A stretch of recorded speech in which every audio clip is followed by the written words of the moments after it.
A cordial greeting. Today is Tuesday, October 21st, 2025.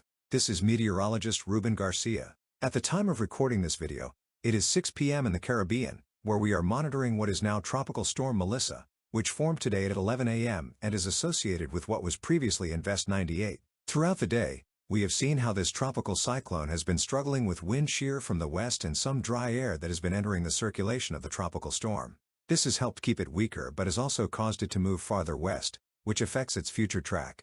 Additionally, the wind shear and dry air have left the circulation center exposed to the west of the main convection area, and therefore the tropical storm remains weak, with maximum sustained winds of 50 miles per hour. In this visible satellite animation, we can see how extensive the moisture field is, and some outer rain bands have brought showers across the Dominican Republic and Haiti. Unfortunately, during the next few days, the storm will move extremely slowly or almost stationary south of Haiti, maintaining a constant flow of moisture over the Dominican Republic and Haiti. The situation continues to be very complicated for Hispaniola, as excessive rainfall totals are expected that will cause widespread flooding and landslides. So, even though there are no tropical storm or hurricane watches in effect for the Dominican Republic, it is important that residents remain alert due to the torrential rains expected for at least the next 5 days. And with the new model projections, you'll see that the risk has increased significantly for Jamaica and also for parts of Cuba and the Bahamas, where residents should review their preparedness plans in case Tropical Storm Melissa moves through the region as a powerful hurricane in the long term. Although the latest trends favor Puerto Rico, where the extreme rainfall event may not occur, it is still important to stay vigilant because some models continue to show a track over the Dominican Republic, and there remains a risk of flooding over the weekend. Let's look at the infrared satellite animation, where we can see how disorganized Tropical Storm Melissa currently is. The circulation center is located approximately in this area, and the strongest winds and rains remain to the east and northeast of the center. In fact, during tonight or early Wednesday morning, some rain bands with heavy showers will continue to move across southern Haiti and the Dominican Republic. The most significant change we've seen today is that more and more models now show a track moving westward, passing very near or just south of Jamaica. Although some models still insist on a track over Haiti or the Dominican Republic, that scenario looks increasingly less likely. While that may be good news for Puerto Rico, unfortunately, torrential rains will still impact the Dominican Republic and Haiti, and the risk of these rains affecting Jamaica and eastern Cuba continues to increase by the hour. Another concern is that by the weekend, conditions may become more favorable for significant strengthening of the cyclone near Jamaica. Remember that sea surface temperatures across the region are between 1 and 2 degrees Celsius above normal. Although wind shear, shown in red on this image, is currently a problem for the storm, in about 7 days, wind shear may drop dramatically near Jamaica, allowing Tropical Storm Melissa to strengthen into a major hurricane. In fact, in the intensity projections, models show gradual strengthening during the next few days, and in about 3 to 4 days, they indicate a Category 1 hurricane south of Haiti. As it approaches Jamaica, it could begin strengthening more quickly, and within 5 to 6 days, some models show a Category 2 or even Category 3 hurricane. The official forecast from the National Hurricane Center shows a west-northwest motion until Thursday morning, then a turn toward the north. By Saturday, it may strengthen into a hurricane, which is why a hurricane watch has been issued for southern Haiti and a tropical storm watch for Jamaica, likely to be upgraded soon to a hurricane watch. From Thursday through Sunday, the system will remain nearly stationary in this area, and the cone of uncertainty includes Haiti, eastern Cuba, and Jamaica.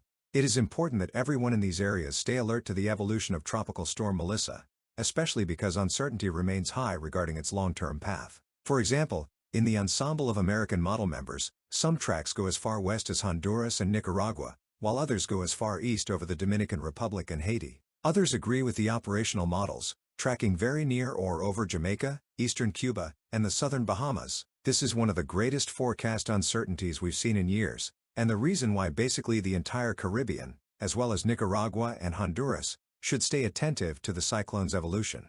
Meanwhile, the European ensemble also shows several scenarios, some moving far west or southwest, potentially threatening Nicaragua and Honduras, others over Haiti and the Dominican Republic, and others near or over Jamaica and central or eastern Cuba. It's worth noting that most members tracking over the Western Caribbean show a major hurricane forming next week. As you heard, we are likely to be following this tropical cyclone for the next 10 days across the Caribbean Sea. The AI-based Google model has also shifted to show a westward track across the Caribbean, and in pink, you can see that nearly all members develop the system into a powerful Category 4 or Category 5 hurricane, impacting Jamaica, eastern Cuba, the Turks and Caicos Islands, and the southern Bahamas. While some models still show a track over Haiti and the Dominican Republic, compared to yesterday, most have shifted westward. Now let's look at operational model runs and the potential impacts of this cyclone over the next 7 days. The European model shows very slow or stationary movement for several days, and not until 7 or 8 days from now does it develop a powerful Category 4 or Category 5 hurricane crossing Jamaica and eastern Cuba, with wind gusts over 165 miles per hour. This would be a catastrophic scenario for the region. So again, residents of Jamaica and eastern Cuba should review their emergency plans. With this track, some wind gusts of 30 to 40 miles per hour could affect Haiti, and in the long term, tropical storm force gusts could also affect the Dominican Republic. However, even though some might think the effects would be minimal in the Dominican Republic, be careful, that's not the case. If the system remains slow-moving south of Haiti, the European model projects 200 to 300 millimeters of rainfall across southern and central Dominican Republic and southern Haiti over the next 7 days, while Puerto Rico would see lighter rainfall totals of 2 to 4 inches.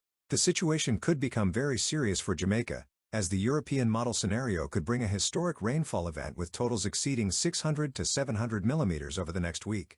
Adding to the uncertainty, the American model continues to insist on a track directly over the Dominican Republic. Although this now appears less likely, if it happens, tropical storm conditions could affect the Dominican Republic, Haiti, Puerto Rico, and the Virgin Islands, with heavy rainfall totals between 200 and 400 millimeters, 8 to 16 inches, across the Dominican Republic, and 8 to 10 inches over Puerto Rico in 6 days.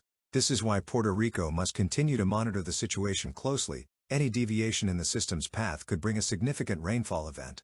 The German model shows the system passing very near or over southwestern Haiti, as a Category 1 hurricane between Friday and Sunday, with strong Caribbean moisture flow bringing excessive rainfall over the Dominican Republic and Haiti, 200 to 300 millimeters, 8 to 12 inches, for southern and eastern Dominican Republic, 3 to 4 inches for Puerto Rico, and over 800 millimeters, 31 inches, for southern Haiti in the next 5 days. The European AI model also shows an erratic, extremely slow movement near Haiti for 7 days, producing tropical storm conditions over Haiti and the Dominican Republic, and extraordinary or potentially historic rainfall totals exceeding 1,000 millimeters, 40 inches, across central and southern areas of both countries, while Puerto Rico would receive around 3 to 4 inches. As in previous days, our main emphasis with this system is that it represents a high risk of potentially catastrophic flooding for the Dominican Republic and Haiti, regardless of whether the center remains southwest of the area.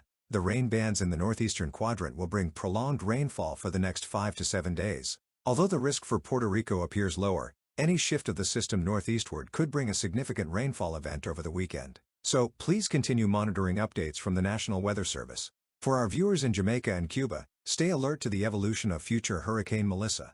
If some of the model projections, like the European one, verify, this could mean a significant and potentially powerful hurricane impact by the middle of next week. Please do not let your guard down, and don't forget to share this video so others stay informed. So stay tuned to the YouTube channel, and to make sure you don't miss it, please give this video a like, subscribe to the channel, and click the bell icon to receive notifications when I post new updates. Tomorrow morning, I'll record a new update. See you then.